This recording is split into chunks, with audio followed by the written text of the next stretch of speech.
ఆవిడే అడిగింది పార్వతీదేవి, ఏమండి కైలాస పర్వతం మీరుంటాం, అఖిలాండ కోటి బ్రహ్మాండ నాయకుడు మీరు, ఎందుకంటే ఆ శ్మశానంలో ఉంటుంటారు? కొంతమంది పని కట్టుకుని అదే పనిగా శివుడు శ్మశానవాసి అని అక్కర్లేని ప్రచారాలు అన్ని మొదలెడుతున్నారు కదా, ఎందుకంటే ఆ శ్మశానంలో ఉంటారని అడిగింది.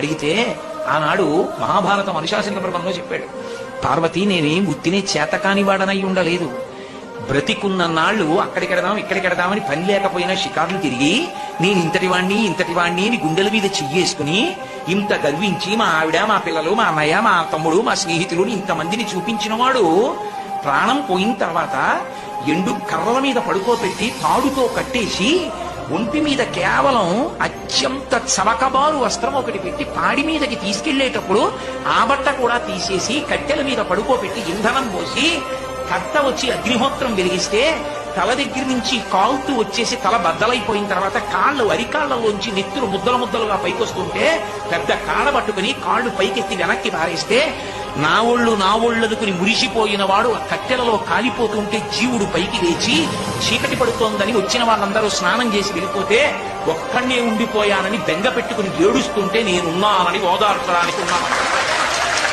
నేను లేకపోతే చచ్చిన వాడు చస్తాడు పార్వతి అందుకున్నానన్నాడు. అది ఆయన ఔదార్యం.